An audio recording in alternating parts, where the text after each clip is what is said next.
안녕하세요. 서울여대 노봉수입니다. 오늘 제가 여러분들에게 말씀드릴 주제는 조금 좀 색다른 그런 주제인데, 우리 건강에 관련된 이 주제를 가지고 한번 얘기를 해볼까 합니다.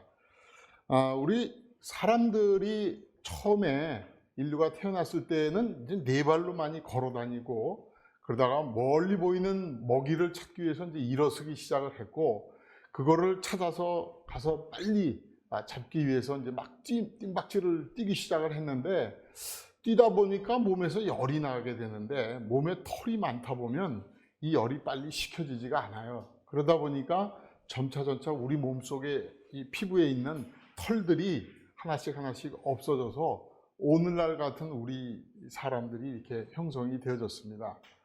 그런데 그 시간이 지나면서 그 열심히 뛰고 활동하던 우리의 모습들은 좀 사라지고, 이렇게 앉아서 일을 하는 경우들이 많아지기 시작을 해서, 요즘 사람들은 거의 뭐 앉아서 일을 하고 컴퓨터 일을 하고, 학생들도 그렇고요. 또 자동차를 타고 다니다 보니까 걸어 다닐 때보다는 훨씬 더 운동들이 부족한 그런 상황이죠. 이게 건국대학교 여기 있는데 그 환승하는 데서 이렇게 사진을 한 장 찍었는데, 보시면 대부분의 사람들이 에스컬레이터를 이용을 하고 있습니다. 그만큼 우리가 이 계단을 통해서 올라가려고 하기보다는 조금 더 편한 데를 찾게 되는 그런 양상을 보여주고 있죠.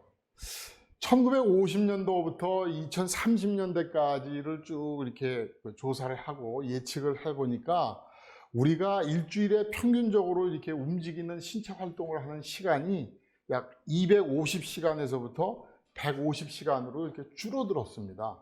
반면에 앉아서 이렇게 일을 하는 그런 시간들은 훨씬 더 많이 들어서 25시간에서 43시간으로 이렇게 늘어난 양상들을 보이고 있습니다. 그만큼 오늘날 현대인들은 활동을 하기를 상당히 줄여가고 있다, 이런 모습을 볼 수가 있죠. 그런데 이렇게 우리가 움직이는 활동이 줄어들다 보면 우리 몸속에서 이 혈액이 잘 순환이 되어야 되는데 순환이 잘 안 되고, 우리가 먹은 음식들도 소화기관을 통해서 잘 움직여서 배설이 돼야 되는데 이런 것들이 원활하지가 못하게 됩니다. 그러다 보니까 이 운동 부족, 신체 활동 부족, 이런 생활 습관으로 인해서 우리가 여러 가지 질병들을 만나게 되는데, 여러분들 잘 알다시피 당뇨라든가 또 심장병이라든가 우울증이라든가 치매라든가 또 각종 암이라든가, 이런 것들이 오늘날 현대인들이 안고 있는 질병이라고 할 수가 있습니다. 그만큼 우리가 이런 신체 활동이 참 적다, 이런 걸 볼 수가 있죠. 그런데 이런 신체 활동을 적게 함으로 인해서 생긴 질병을 우리가 어떻게 해결해야 되느냐 했을 때, 신체 활동을 좀 많이 하면 될 텐데 신체 활동은 상당히 적게 하면서 이걸 생긴 병들을 약으로 이렇게 해결을 하려고 하는 경우들이 많이 생기게 돼 있고, 또 근자에는 식품을 통해서 나에게 생긴 어떤 질병을 좀 고쳐봤으면 하는 그런 생각들을 많이 하고들 계십니다. 그래서 우리 사람이 음식을 왜 먹느냐, 이런 거를 따져보면 초기에는 우리가 생존을 하기 위해서 음식을 먹었습니다. 그러나 점차 생존 문제가 해결이 되면 그 다음부터는 이제 영양소를 좀 어떻게 충족을 시키자, 이렇게 발전이 됐고, 근자에 와서는 우리에게 올 수 있는 질병을 좀 예방할 수 있는 그런 식품을 먹자, 이런 경우로 좀 바뀌어가고 있는 그런 추세입니다. 우리는 언제 그럼 이렇게 생존을 위해서 음식을 먹었는가? 가까운 시절로 돌아가 보면, 이 사진은 6.25가 끝나고 나서 미군 병사가 서울 근교의 서울 주변의 이 재래시장의 모습을 사진을 찍어서 이제 칼라로 전환을 시켜 놓은 겁니다.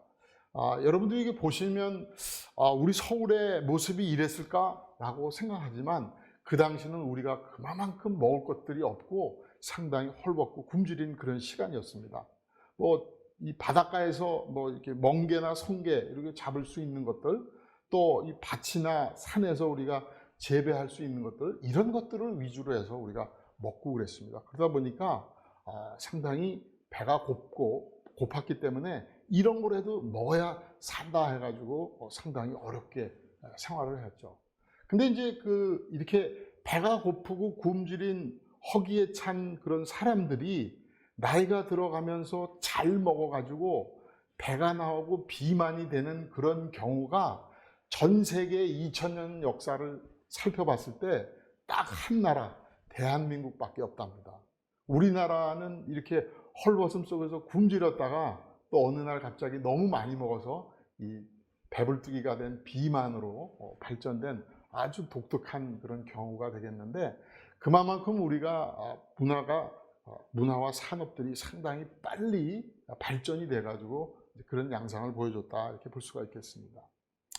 그래서 이제 우리가 무엇을 먹어야 되느냐, 또 어떤 음식을 먹어야 건강하느냐, 이런 생각들을 많이 하죠. 그리고 또 저한테도 이제 이런 질문들을 좀 많이 하고 있습니다. 그래서 이제 우리가 한번 어떤 음식을 먹는 것이 좋으냐, 여기서부터 한번 살펴본다면, 과거에는 이렇게 뭐 생존을 위해서 우리가 먹은 데 비해서 이제는 이렇게 밥상이 싹싹 비는 게 아니라 막 남아서 나가죠. 이렇게. 그러니까 뭘 먹을까 해서 골라서 먹게 되고요. 그만큼 풍요로워진 거죠. 그래서 어떤 것을 먹는 것이 내 몸의 건강에 좀 도움이 되어질까를 찾아서 그런 것들을 먹게 되는 상황으로 우리가 이제 발전이 됐습니다.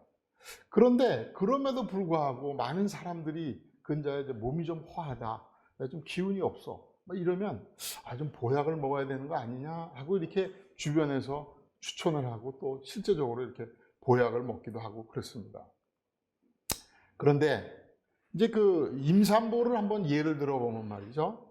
임산부들이 많이 부딪히는 문제 중에 하나가 신게 먹고 싶어, 이런 얘기를 많이 하는 경우들이 있어요. 신거가 먹고 싶다고 하는 게 왜 임산부들은 신것이 먹고 싶을까 하는 겁니다. 우리가 음식물을 먹으면 탄수화물이 분해가 돼서 이제 포도당이 되고, 이 포도당이 몸 안에서 여러 가지 대사 활동을 거쳐가지고 유기산이 된 다음에 이 유기산이 다시 이제 여러 가지 에너지들을 많이 만들어내 놓게 됩니다.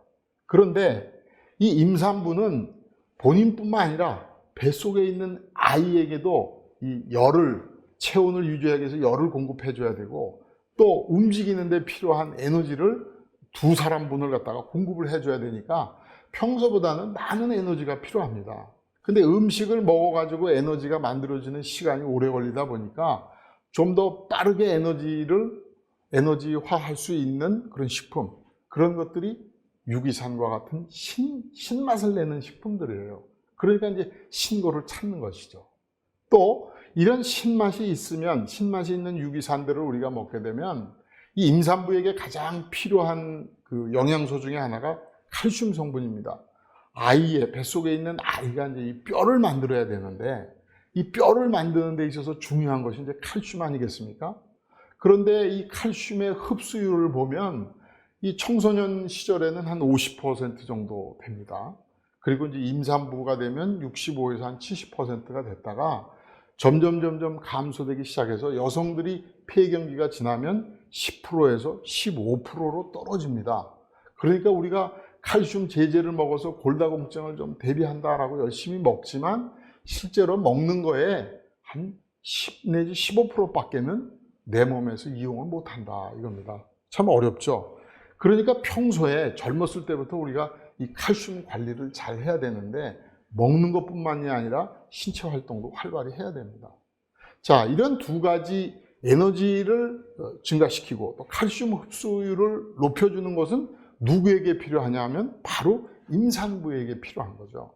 그러니까 임산부는 바로 이 신것이 먹고 싶어라는 마음속에서 나오는 이 욕망은 바로 그런 영양소를 보충해야겠다 하는 것이고, 바로 임산부에게 보약은 바로 신맛을 나는 식품이 바로 보약이라고 할 수가 있는 것입니다.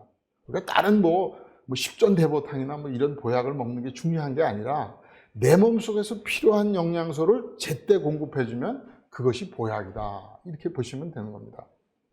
또 어떤 사람들은 난 좀 고기가 먹고 싶어 죽겠어, 요즘은 좀 해산물이 먹고 싶으네 하고 뭐가 이렇게 먹고 싶을 때가 있습니다.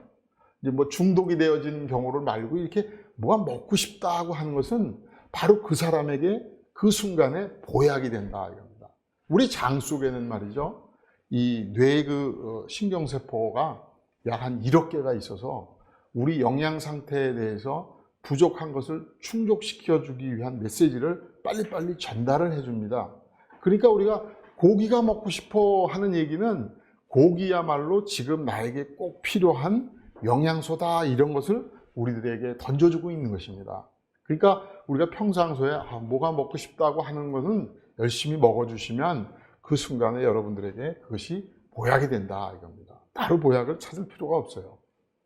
우리들이 이제 먹는 음식들은 여러 가지가 있지만 그 중에 포함되어 있는 영양소들을 보면 탄수화물도 있고 단백질도 있고 또 지방, 비타민, 무기질, 이런 영양소, 5대 영양소 외에 식이섬유, 이런 것들을 우리가 이제 보통 식품을 통해서 먹게 되는 영양소들이죠. 그렇지만 우리가 음식을 먹을 적에 딱 이런 것만 먹느냐? 그게 아닙니다. 우리가 모르는 사이에 오염이 되어 있는 중금속을 먹을 수도 있고요, 잔류농약을 먹을 수도 있습니다. 또 요리를 해서 조금 더 맛있게 먹겠다고 해서 좀 높은 열로 가열하고 튀기고 하면서 바람을 유발할 가능성이 있는 물질들도 또 먹을 수가 있어요. 또 일본 애들이 모르게 후쿠시마 원전 사고 이후에 그 수산물들을 몰래 우리나라에게 보내면 우리는 또 모르는 사이에 방사능 물질을 또 먹게 되는 겁니다. 그러니까 이렇게 생각지도 못한 것들을 우리도 먹고 있기 때문에 이런 것들을 어떻게 잘 우리 몸 바깥으로 배설을 시켜줄 수 있느냐 하는 것이 상당하게 중요한 이슈로 대두가 되고 있습니다. 우리가 먹는 음식물들, 또 뭐 술, 담배도 뭐 포함이 됩니다만 여러 가지 것들을 먹지만 이것들이 과연 우리 몸에서 어떻게 바깥으로 배출이 되어지느냐 하는 걸 보면 우리는 잘 모르지만 모르는 사이에 손톱이나 발톱, 머리카락, 여기에 중금속들이 많이 있습니다. 그래서 바깥으로 나갑니다. 그러니까 우리가 머리카락을 분석을 해보면 이 사람이 지금 중금속에 얼마만큼 중독이 되어 있는가, 이런 것들을 가늠할 수가 있어요. 그러니까 머리를 자주자주 잘라주고 손톱, 발톱을 자주자주 잘라주면 그만큼 내 몸속에 있는 안 좋은 물질들을 바깥으로 내보낼 수가 있는 거가 되겠죠. 또 우리가 이제 열심히 일을 하고 운동을 해서 에너지를 소모를 하게 되면 이런 영양 성분들이 그런 에너지로 소모가 되고 우리가 호흡을 하면서 또 이제 탄산가스로 배출이 되기도 합니다. 또 그 외에도 우리 몸에서 냄새가 나는 경우들도 있어요. 이 냄새가 나는 것도 결국은 우리가 먹은 음식물들이 바깥으로 이제 분해가 돼서 나가는 과정 중에 있습니다. 또 방귀를 뀌는 경우도 있고요. 또 땀이 나는 경우도 있어요. 땀을 통해서 또 노폐물도 나갑니다. 그러나 무엇보다도 가장 많은 배설이 되어지는 것은 역시 대변이죠. 그래서 대변을 통해서 안 좋은 물질들이 가장 많이 배설이 된다, 이렇게 볼 수가 있습니다. 자, 우리가 이제 중금속 얘기를 했는데 중금속들이 왜 위험한가 하는 얘기를 잠깐 해드릴까 합니다. 우리 몸 속에는 한 5천여 가지의 효소들이 있습니다. 그 중에 뼈를 만드는 효소들이 있어요. 이 뼈를 만드는 효소에 황성분이, S라고 하는 황성분이 있는데 중금속이 들어오게 되면, 수은 같은 게 중금속이 들어오면 이게 수은이 효소하고 덜커덕 결합을 해버려요. 근데 이 결합이 되어진 놈은 더 이상 떨어지질 않습니다. 그러니까 효소로서의 역할을 하질 못해요. 그런데 우리가 먹는 여러 가지 다른 미네랄들, 예를 들면 뭐 철분이라든가 칼슘, 마그네슘, 아연, 이런 것들은 효소하고 결합이 됐다, 필요하면 결합이 되고 또 필요 없으면 떨어졌다, 이게 순차적으로 이렇게 잘 이루어지는 데 비해서 중금속은 한 번 붙으면 안 떨어집니다. 그러면 이 효소는 더 이상 역할을 못하는 겁니다. 뼈를 만들어내지는 못해요. 우리 뼈는 3개월에 한 번씩 이렇게 교체가 되어진다고 그래요. 조금씩 부분적으로.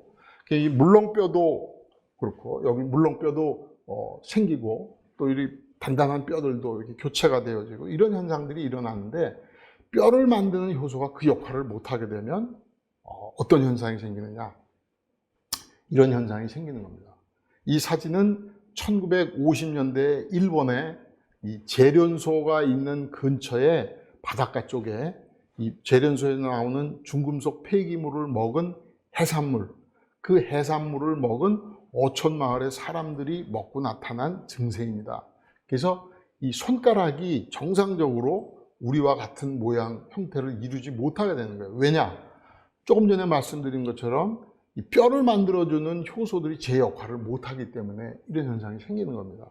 이 사람들이 이제 아프니까 이 일본말로 이따이 하는데 그게 이제 이따이 병이라고 하는 중금속 병입니다. 생선도 마찬가지. 이 문어라고 하는 이 연체동물은 아주 물렁뼈로 이렇게 쫙 움직이지 않습니까? 근데 이놈은 또 가서 이 중금속이 들어가지고 그런 물렁뼈를 만들지 못하게 하니까 이게 그냥 쭉 아주 단단하게 이렇게 되어진 그런 상태예요. 그러니까 이 문어가 왜 이렇지 하고 하는데 이게 중금속에 이제 오염이 된 건데 그 당시 사람들은 잘 몰랐죠. 또 이건 이제 성인인데 이 등하고 이 손 쪽에 이 정상적인 뼈가 만들어지지 못하니까 이게 굳어가지고 이게 굳은 상태가 돼서 자기 혼자서 세수를 못하고 몸을 못 씻습니다. 그러다 보니까 옆에 사람들이 목욕을 시켜줘야 되는 이런 현상들이 중금속에 오염이 돼가지고 나타나는 그런 증세 중에 하나라고 볼 수가 있습니다. 그러니까 얼마만큼 이런 중금속이 우리 몸에 오염이 되면 위험한가 하는 걸 우리가 알 수가 있는 거죠. 그래서 한국식품연구원에서는 이제 이런 실험을 했습니다. 동물 실험을 통해서 동물에게 카드뮴을 중독을 시킨 다음에 돼지고기하고 일반적인 카제인 단백질을 이제 공급을 해보면서 이 동물 쥐에 카드뮴이 얼마만큼 남아있는가 또 어떤 쪽으로 배설이 되어지는가를 봤더니 소변보다는 대변으로 많이 배출이 되어지고 대변으로 배출되는 데서도 돼지고기를 먹었을 경우에 훨씬 더 많이 배출이 되더라라는 것을 이제 알게 된 것입니다. 그래서 우리가 돼지고기를 먹게 되면은 약 한 3분의 2 정도가 우리 몸 배설이 되어지고 이 단백질 같은 걸 먹으면 3분의 1 정도가 배설이 되어진다. 그러니까 가급적이면 우리가 이제 이런 돼지고기도 평소에 좀 먹어주면 이런 중금속의 오염으로부터 조금 저감화를 시켜줄 수가 있는 경우라고 볼 수가 있습니다. 자, 그래서 이런 중금속이 우리 몸속에 들어온 것들을 없애주는 것, 이런 걸 우리가 디톡스라고 합니다. 디톡스 메커니즘을 보면 우리가 먹는 이제 마늘이나 양파 같은데 그 좀 매운맛이 나는 알리신 성분이 있고 퀘르세틴이라고 하는 성분인데 이게 황들을 가지고 있어요. 이 황 성분이 중금속하고 결합을 해버려 가지고 몸 바깥으로 배설이 되면 이 중금속이 우리 몸속에 들어가서 효소하고 결합하려고 하는 기회를 박탈을 해버려요. 그러니까 우리 효소를 보호해주는 그런 역할이 되죠. 그래서 이런 마늘과 양파를 많이 먹어주면 중금속의 오염이 되어질 가능성이 상대적으로 줄어든다 이거죠. 이런 방식으로 우리가 중금속의 이제 디톡스를 시킬 수가 있다, 무독화를 시킬 수가 있다 이런 겁니다. 또 우리 미역이나 또 다시마나 이런 바다 해초류 같은 것들을 만져보면 이렇게 끈적끈적한 것들이 있지 않습니까? 이 끈적끈적한 것들이 결국은 이제 알긴산이라고 하는 성분인데 이것도 마찬가지로 잔류농약이라든가 환경호르몬이라든가 여러 가지 발암물질, 발암 가능성 물질들하고 결합을 해서 중금속 이런 것들하고 이제 결합을 해서 우리 몸 바깥으로 배설을 시켜준다. 그러니까 이제 이런 음식들을 우리가 평소에 좀 먹어주게 되면 이런 오염으로부터 우리를 좀 보호해 줄 수 있는 그런 특징이 있을 수가 있겠습니다.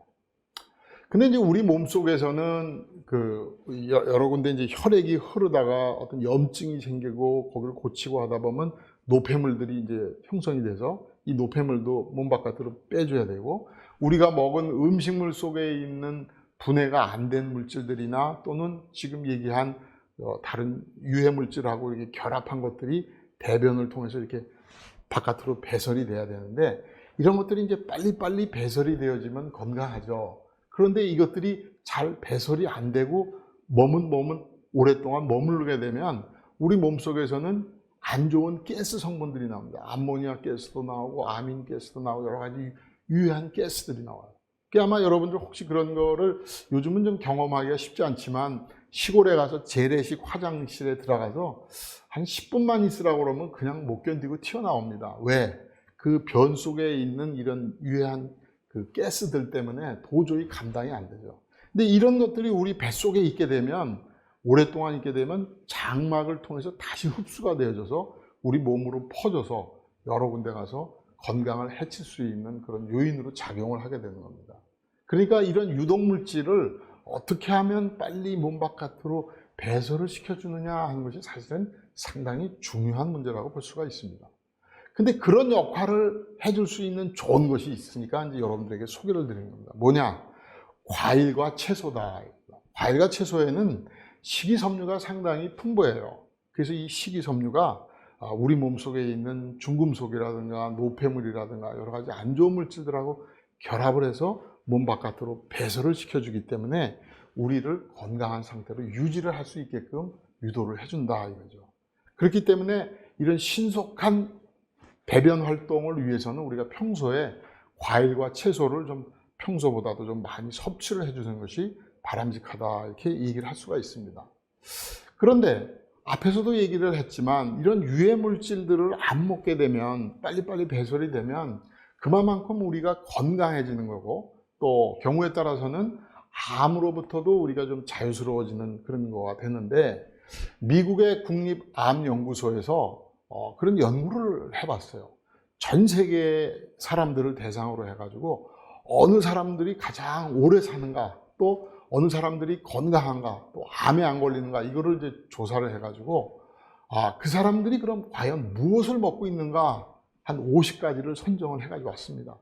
그래서 그걸 또 다시 5년에 걸쳐서 동물 실험을 했습니다. 동물 실험을 해가지고 가장 암이 적게 걸리는 그런 식재료 이런 것들을 크게 3등분으로 나눴는데 제일 좋다고 하는 꼭대기에 있는 등급이 바로 이제 마늘, 양배추, 콩, 대두, 생강 또 여러 가지 녹황색 채소들이 1등으로 이제 뽑히고 1등급으로 그 외에 뭐 양파나 감귤류나 여러 가지 곡류들 또 십자학과 채소들 뭐 브로콜리나 콜리플라워, 배추 이런 것들이 있고요.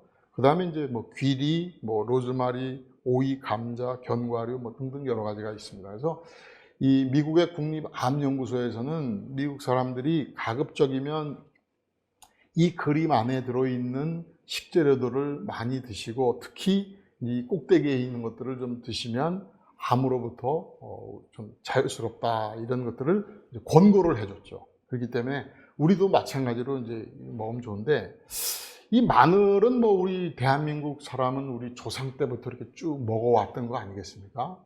그리고 이 생강이 요즘 또 상당히 각광을 받고 있는데 코로나로 이제 막 이렇게 한참 어려움이 있을 적에 중국에서 많은 그 한의사 분들이 이 코로나를 어떻게 한의학으로 극복할 수 있는 묘약이 없을까를 이제 막 배합을 해서 레시피를 만들어서 한 15가지 이상을 이렇게 섞는 여러 가지 종류의 레시피들을 제시를 했는데 거기에 대부분 생강이 들어갔었어요. 그래서 한때 우리나라에서도 막 생강을 좀 많이 먹어라 막 이런 것들이 유행하기도 했었습니다만 그래서 이렇게 오래 사는 사람들을 보면 그 특징들이 몇 가지가 있습니다. 전 세계에서 오래 사는 곳이 한 4-5군데 됩니다. 에콰도르의 중간 고원지대하고 그 다음에 오키나와 또 중앙아시아의 이 요구르트를 먹고 있는 지역 그 다음에 이태리의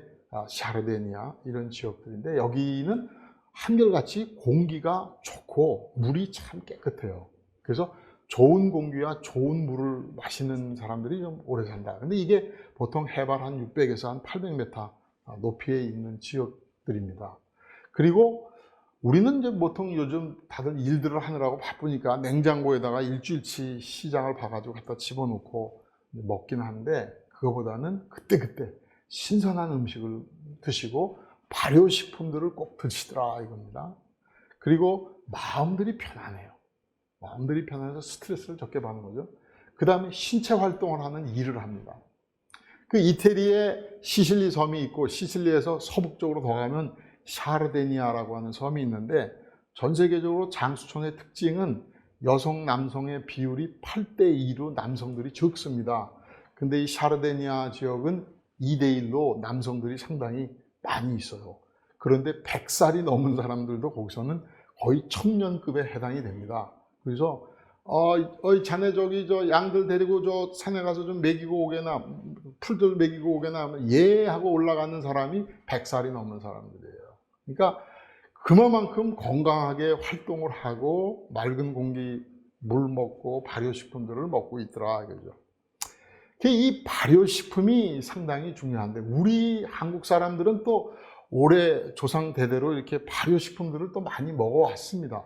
김치도 그렇고요, 장류도 그렇고 된장, 고추장, 또 청국장 이런 장류도 있고 동치미, 젓갈류, 또 막걸리 같은 탁주 이런 발효식품들을 참 다양하게 많이 먹고 있는 사람이 대한민국 사람이라고 할 수가 있습니다.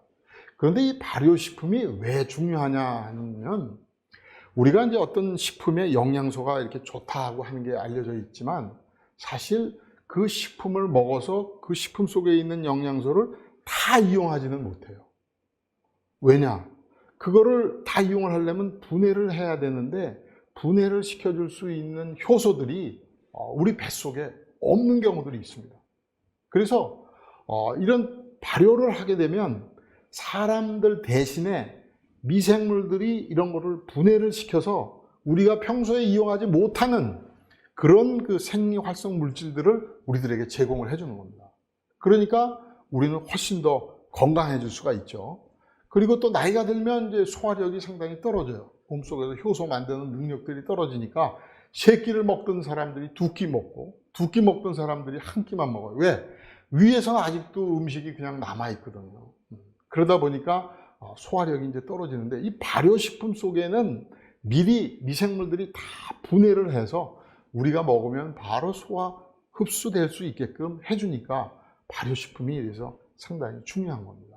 그리고 이제 우리가 먹는 발효식품 속에는 상당히 많은 양의 식이섬유들이 있어서 변을 이렇게 많이 만들게 해가지고 배변 활동을 원활하게 유도를 해줍니다. 그리고 많은 경우에 이 발효식품들이 발효 과정을 통해서 생성되는 여러 가지 맛과 향에 의해서 식품들이 아주 더 훨씬 더 풍부한 맛을 우리가 느낄 수 있는 그런 특징들을 가지고 있습니다. 우리 즐겨 먹고 있는 혹시 모르겠습니다. 즐겨 먹는지는 모르지만 이 청국장이나 나토 같은 경우는 이렇게 끈적끈적한 실타래 같은 게 나오지 않습니까?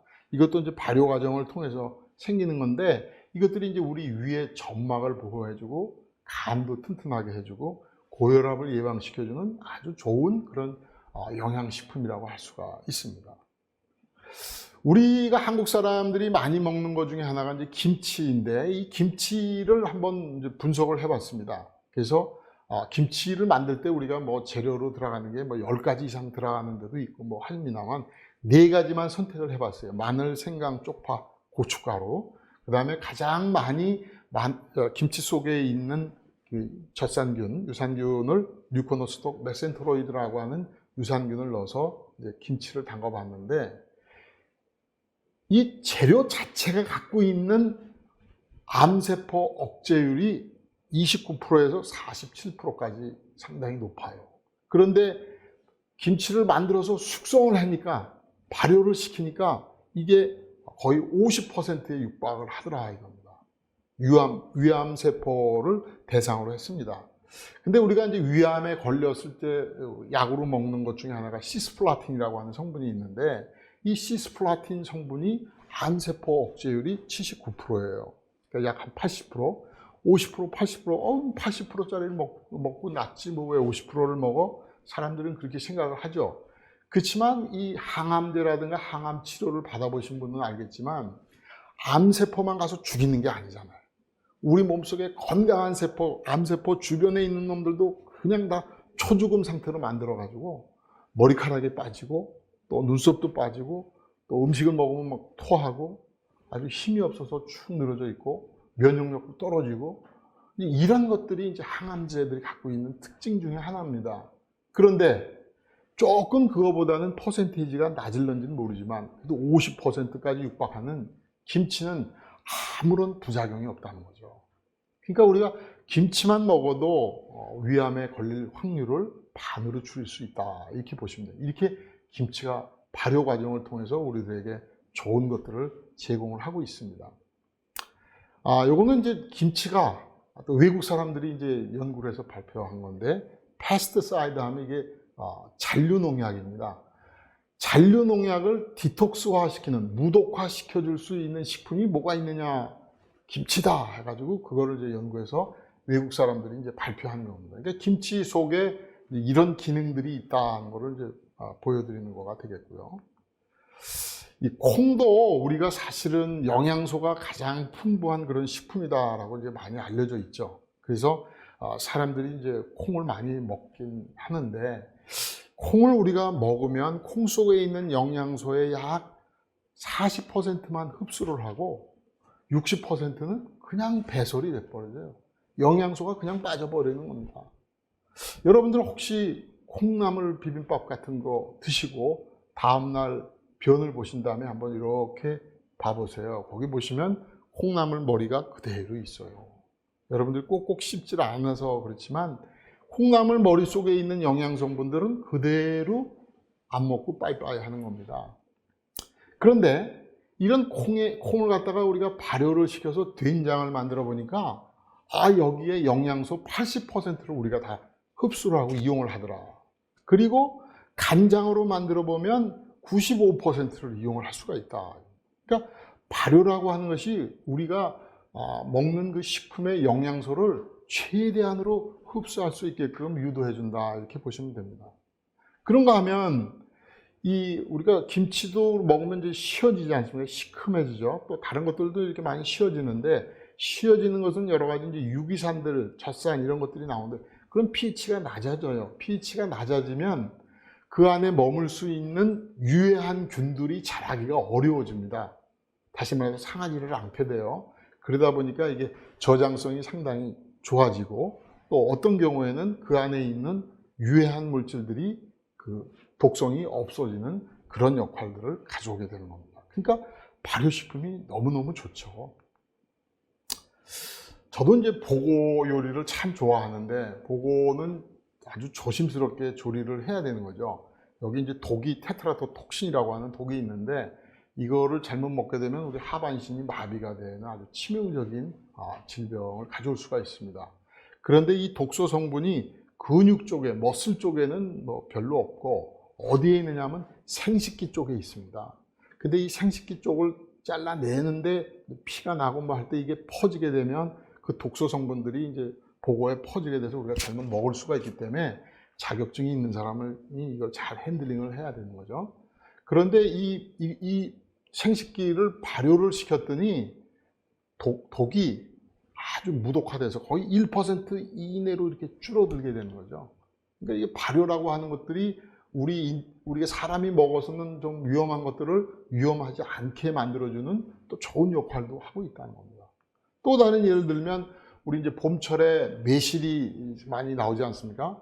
그러면 초록 매실 가지고 이제 뭐 매실청도 만들고 매실주도 만들고 많이 그렇습니다. 근데 그 초록 푸른 약간 좀 덜 익은 그 매실 속에 아미그달린이라고 하는 독성 물질이 있는데, 이거를 먹게 되면 배탈이 나고 복통을 일으키고 아주 고생을 많이 합니다. 그런데 이것이 가만히 보니까 이걸 우리가 뭐 청이나 술을 담궈 놓으면 처음에 한두 달 동안은 좀 이게 성분이 좀 증가를 하지만 한 10달 정도 지난 그 이후부터는 거의 무독화돼서 안심하고 우리가 먹을 수가 있습니다. 그러니까 너무 서둘러서 일찍 드시려고 하시지 마시고 천천히 푹 삭혀서 드시면 아주 좋을 수가 있습니다. 요거는 이제 그 체르노빌에서 원전 사고가 터지고 난 다음에 많은 나라의 사람들이 앞으로 원전 사고들이 많이 발생이 될 가능성이 있겠다. 그렇다면 원전 사고에서 나올 수 있는 방사능 물질을 무독화시킬 수 있는 그런 식품이 뭐가 없겠느냐, 이런 것을 많이 찾는 연구들을 했습니다. 그래서 이 논문이 이제 발표된 것은 후쿠시마 원전 사고가 터지기 2년 전에 발표가 된 겁니다. 근데 이때 뭐라고 발표를 했느냐 하면 씨위드, 그러니까 바다에서 나는 이런 해초류들 있죠. 우리가 먹는 김도 그렇고 미역, 뭐 톳, 뭐 여러 가지들 많잖아요. 이런 그 바다에서 나는 해산물들, 이런 그 풀초류, 해초류들, 이런 것들이 요오드 131 또는 스트론튬 90과 같은 방사능 물질하고 결합을 해서 몸 바깥으로 배설을 시켜준다. 이런 연구 결과를 발표를 했고, 그 다음에 또 하나 중요한 건 뭘 발표했냐면, 일본 사람들이 즐겨 먹는 된장이 있습니다. 우리 미소 된장이라고 많이 알려져 있죠. 이 미소 된장이 그런 역할을 한다라는 것을 알아냈습니다. 그래서 일본 사람들이 후쿠시마 원전 사고가 터지고 난 다음에 미소 된장들을 많이 먹긴 했습니다. 그런데 일본 사람들이 또 조사를 해보니까, 야, 미소 된장보다 더 화끈하게 더 좋은 게 있다. 뭐냐? 봤더니 우리나라 된장이에요. 우리나라 된장. 근데 우리나라 된장 보면 여기 색깔에서 보시면 장독에 이 시커멓게 이제 갈변화된 게 겉 표면에 있고, 이거를 이렇게 한 줌 떠내고 속에 있는 이게 맛있는 것들을 이렇게 떠내서 우리가 이제 먹고 다시 이거 덮어버리잖아요. 잘 안 먹으려고 그러는데. 그런데 이 갈변화되어진 이 재래식 된장 속에 항돌연변이 물질, 다시 말해서 방사능에 의해서 우리가 돌연변이가 돼가지고 암이 생기는 것을 억제시켜주는 강력한 물질들이 있다라는 것이 일본 사람들이 알고, 야, 한국에 가서 재래식 된장, 그 중에서도 시커멓게 이렇게 색깔이 바뀐 거, 그런 것들을 사가지고 와. 일본 사람들이 조용히 한국으로 와서 재래시장을 돌아다니면서 이런 재래식 된장을 보는 대로 다 긁어서 사가지고 일본으로 갔습니다. 자기네들 먹으려고. 우리는 이제 뭣도 모르고 막 열심히 팔았죠. 근데 사실은 우리가 먹어야 됩니다.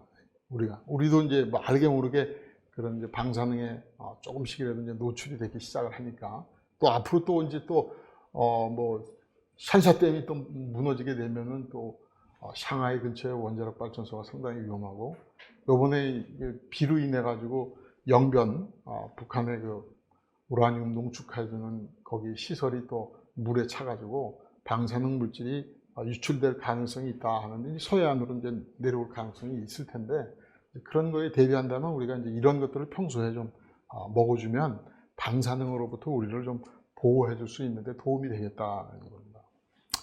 우리 사람이라고 하는 것도 일종의, 저는 화학 공장이라고 보여집니다. 그래서 이 화학 공장에서 여러 가지 이제 에너지를 만들고 영양소를 이용을 하고 하지만, 또 여러 가지 노폐물들이 나오지 않습니까? 공장에서 산업 폐기물이 나오듯이. 그런데 이런 산업 폐기물을 제때 이거를 배설을 시켜주고 제거를 시켜줘야 하는데, 이것이 안 되면 공장에서 돌릴 수가 없는 것처럼 우리 사람도 마찬가지로 그렇게 될 수가 있다. 그래서 우리가 가급적이면 이런 노폐물들을 빨리빨리 몸 바깥으로 배설을 좀 이렇게 해주는 것이 바람직하겠다, 이렇게 볼 수가 있습니다. 근데 여러분들 이제 뭐 다이어트를 한다든가 뭐 이렇게 뭐 음식을 잘 안 먹거나 뭐 이런 경우에 변비로 고생을 하는 사람들이 많이 있죠. 이 변비 고생하는 사람들을 보면, 이거는 제가 이제 가상적으로 그림을 그려서 표현을 한 겁니다. 우리 장에 이 노란색이 변이 되겠습니다. 그래서 변들이 이렇게 꽉 차 있는 게 아니라 중간에 듬성듬성 하얀 부분들이 있어요. 가스들이 이렇게 있습니다. 가스들이. 이 가스들이 결국은 우리가 배가 아프게 만드는 거예요. 그 가스들이 차 있으면 배가 땡땡해지고 막 아픕니다. 그럼 이걸 어떻게 해결해야 되냐? 관장을 해서 보통 해결을 하게 됩니다. 이게 상당히 어려운 과정들을 거쳐야 되죠. 그러니까 평소에 우리가 과일이나 채소를 통해서 식이섬유들을 풍부하게 섭취하면 이런 고생을 안 하는데, 아니 뭐 괜히 다이어트 해가지고 내 몸무게 줄인다고 막 이러다가 이런 사고가 터지는 거죠.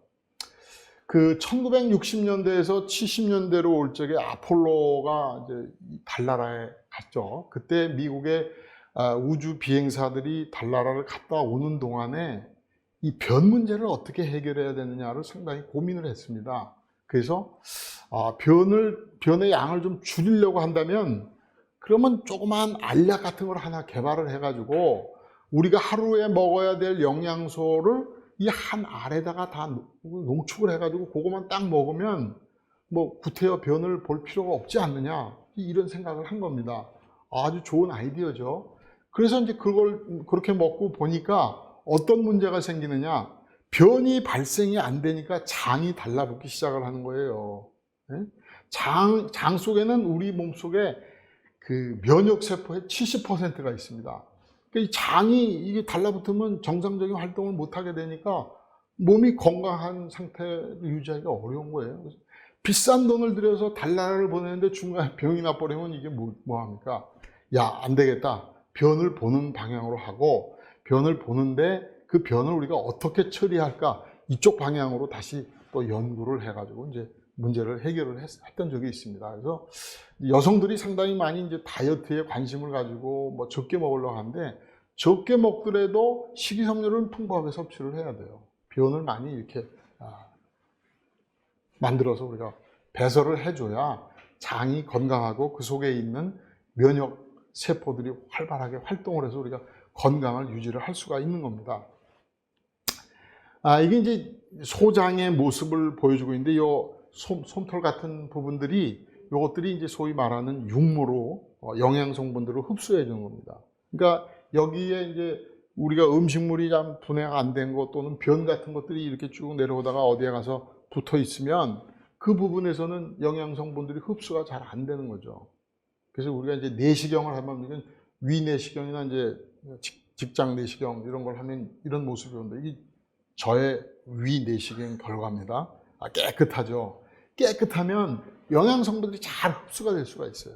이렇게 깨끗한 상태를 유지하려면 변이 부피가 커가지고 꽉 밀어줘야 우리 장이 깨끗해지는 겁니다.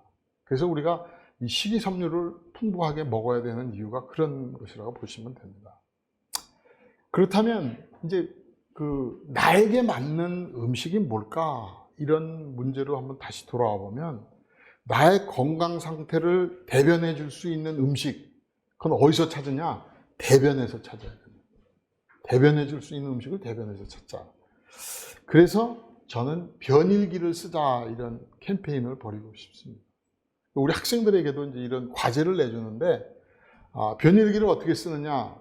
우리가 대변을 본다, 소변을 본다 하는데, 본다고서는 보진 않고 그냥 눌러버려요. 봐야 되는데, 봐야 이제 내 몸속의 상태가 어떤 걸 알 수가 있는데, 그래서 자기가 변을 보고 난 다음에 그 변의 상태를 사진으로 찍고, 그 다음에 냄새, 또 그 색깔, 형태, 이런 거를 이제 글로 쓰고, 12시간에서 24시간 전에 자신이 먹었던 음식을 거기다가 이제 기록을 하게 됩니다. 그렇게 한 10번 정도만 해보면 금방 알 수가 있어요. 우리 학생들이 뭐 신입생 환영회다, 뭐 회식이다 해가지고 이렇게 음식을 먹은 날은, 바깥에서 먹은 날은 변의 색깔이 검은틱틱하고 냄새도 역겹고 상당히 좀 안 좋은 상태입니다. 그런데 연휴 동안에 집에서 머무르면서 어머님이 해준 뭐 된장국에다가 뭐 쌈도 먹고 막 이렇게 하면 아주 건강한 변이 나와요. 그러면 내가 그런 음식을 먹었을 적에 내 변이 건강했구나, 이거를 우리 스스로 알 수가 있어요. 그러다 보니까 우리 여학생들이 변비도 없어졌어요. 또 변비만 없어진 게 아니라 피부 트러블이 없어져 가지고 화장이 잘 받아요 하면서 와가지고 너무 고맙다고 인사를 하는 그런 경우도 있습니다. 그래서 이 변일기를 쓴다는 것은, 옛날에 어이가 임금님의 변을 통해서 이제 어떤 몸속 안의 상태를 관찰한 것처럼, 우리들 스스로가 우리 자신의 주치의가 되는 거예요. 내 몸속의 형태가, 건강 상태가 어떤 것이냐, 이걸 알 수가 있다. 그러니까 우리가 보통 병원에 가면 그냥 가지만, 이런 변 일기장을 하나 딱 들고 이 소화기 계통의 의사를 갈 적에는, 제가 요즘 싸는 변이 이렇습니다 하고 이걸 한번 쭉 이렇게 보여주시면 의사 선생님이 너무너무 고마워해요. 왜냐하면 오진이 일어날 확률을 상당히 줄여줄 수가 있고, 정확하게 여러분들의 몸속의 상태가 지금 어떻구나라고 처방을 내려줄 수가 있기 때문에, 변일기를 쓴다고 하는 것은 그만큼 나를 건강해 줄 수 있는 길이다, 이렇게 보는 겁니다. 그래서 앞에서 이제 얘기를 했지만은, 많은 사람들이 잘 먹는 거, 뭘 먹어야 좀 보약이 되고 뭐 잘까, 뭐 이런 생각을 많이 하시는데, 잘 먹는 거보다는 잘 싸는 거를 생각을 했어서, 무엇을 먹었을 때 우리가 잘 싸는가, 이런 거를 좀 한번 생각을 해보시면 어떻겠는가 싶습니다. 그래서 저는 잘 싸는 것이 상당히 중요한 일이다, 이렇게 강조를 하고 싶습니다. 그런데 성경에도 이제 음식에 대한 얘기들이 많이 나오는데 그 중에 이제 빵으로 얘기를 하죠. 근데 빵이 두 가지 빵이 나와요. 한 가지 빵은 어떤 빵이냐? 너희는 빵만으로 살 수 없다라는 빵이 나옵니다. 이 빵은 무슨 빵이냐? 우리 육신이 먹을 빵입니다. 그런데 또 다른 빵이 또 얘기를 하셔요. 주님은 하늘에서 마련하신 빵을 저희에게 주셨나이다. 그 빵은 누구에게나 맛있어 한없는 기쁨을 주셨나이다. 이 빵은 영혼에게 주는 양식입니다. 빵이 두 가지를 이렇게 설명을 하고 있습니다. 지금 제가 우리 육신이 잘 쌓여야 된다 이런 얘기를 했는데 그럼 영혼도 좀 잘 쌓여야 되는 게 아닐까? 그런 생각을 해봤습니다. 그럼 영혼의 양식은 뭔가? 영혼의 양식은 주님의 말씀이 될 수도 있고 또 영성체를 하시는 것가 될 수도 있고 또 피정을 참여하는 것도 될 수가 있고 기도 생활하는 것도 되고 또 유튜브를 통해서 좋은 강의를 듣는 것도 우리 영혼의 양식이 될 수가 있다. 그런데 그런 걸 좋은 것들을 많이 듣기만 하면 뭐 합니까? 이걸 좀 쌓아야죠. 쌓아야죠. 배설을 해야죠. 영혼의 배설이 뭘까? 육신의 배설은 변이라고 본다면 영혼의 배설은 뭘까? 제가 제 나름대로 생각을 해보니까 저는 이것이 이웃들에게 베푸는 거고 또 이웃을 이해하고 이웃들에게 나보다 어려운 사람들에게 관심을 가져주는 것이다. 그런 생각을 해봤어요. 그래서 영혼의 배설은 사랑이다. 이런 얘기를 하고 싶습니다. 그래서 예수님께서도 이웃을 내 몸같이 사랑하라고 자꾸 얘기를 하셨어요. 우리 영혼이 잘 쌓여야 된다 이거죠. 우리 몸속에서 영혼이 주님 말씀만 듣기만 하지 말고 그 들은 거를 정말 제대로 실천을 해봐라. 그런 말씀을 사랑하라. 여기에 함축을 시켜놓은 것이 아닌가. 저는 그런 생각이 듭니다. 그래서 이제 한마음 한몸 운동본부라고 하는 이 로고를 이렇게 보다 보니까 이게 한 몸이라고 하는 게 몸뚱아리 우리 육신이고 한 마음은 영혼이다 이런 생각이 들어요. 그래서 몸과 마음이 잘 쌓여야 돼요. 육신도 잘 쌓여야 되고 영혼도 잘 쌓여야 돼요. 영혼이 잘 쌓는 길이 이웃들에게 베푸는 거라고 그랬어요. 베풀음으로 인해서 우리가 하나가 되자. 다 같이 사랑하는 이웃들이 하나가 되자. 이런 거를 추구하는 데가 바로 이 한마음 한몸 운동본부가 아닌가 이런 생각을 합니다. 그래서 우리 한마음 한몸 운동본부에 많이 후원해 주시는 여러 후원자분들 또 여기서 이렇게 봉사활동을 많이 해주시는 봉사자분들 여러분들은 지금 열심히 영혼의 양식을 잘 배설하고 있다고 보여집니다. 앞으로도 더욱 많이 배설을 해주시면 좋겠고 그런 뜻으로 우리 한마음 한몸 운동본부가 잘 발전이 돼서 우리 사회에 큰 기쁨을 주는 그런 단체 활동이 되었으면 합니다. 감사합니다.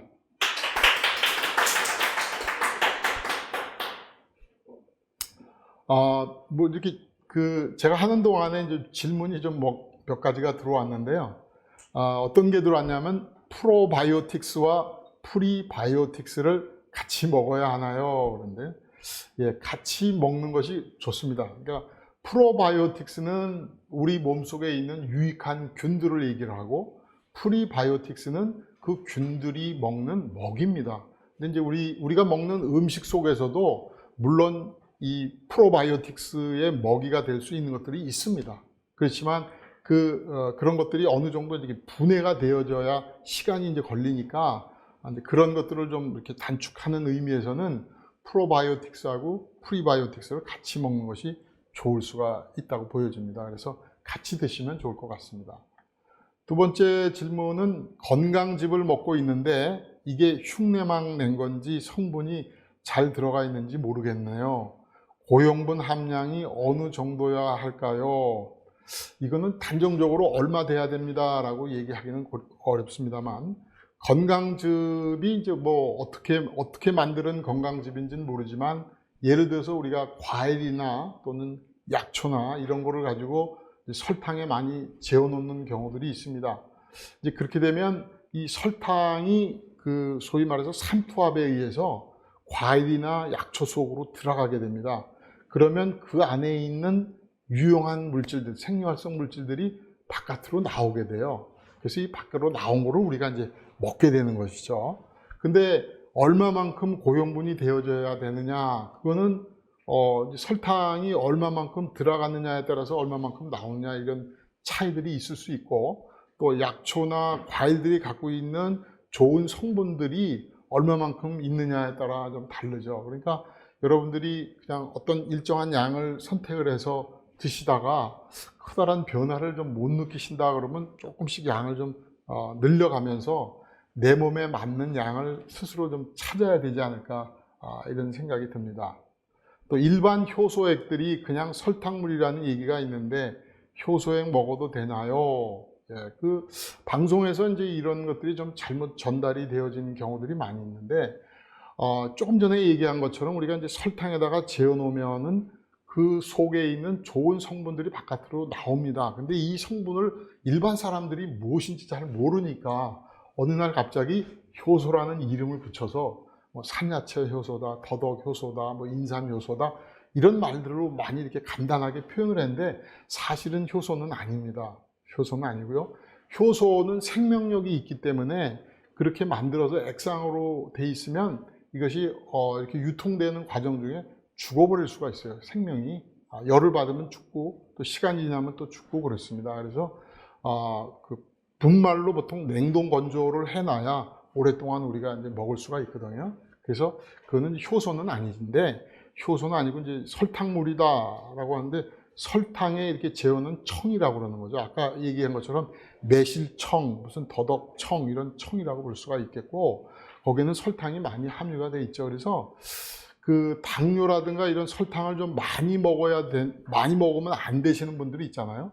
이런 분들은 조금 좀 각별히 유념을 해 주시는 게 좋겠고, 이제 그렇지 않은 사람들은 뭐 조리를 하면서 조금씩 이렇게 첨가를 해서 드시면은 좀 좋을 것 같습니다. 또 궁금한 게 또 있을까요?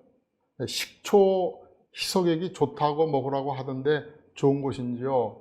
식초는 그 두 가지 종류가 있는데, 그 주정으로 만드는 경우가 있고 발효를 한 거가 있습니다. 근데 주정은 그냥 초산에 불과하지만, 이제 발효를 한 거에는 다양한 유기산들도 있고 또 그 속에 미네랄도 있고 그래요. 그러니까 조금 전에 얘기한 대로 유기산들이 이런 미네랄들을 잘 흡수하게끔 도와주는 그런 경우가 있으니까 이런 발효 식초를 좀 드시면 좋을 것 같습니다. 그리고 위에 어떤 염증이 있거나 뭐 이런 분들은 오히려 해가 될 수가 있기 때문에 그런 분들은 좀 피하시는 게 좋겠고, 좀 조금씩 양을 늘려가면서 자기가 감당할 수 있는 양을 스스로 판단해서 드시면 좋을 것 같습니다.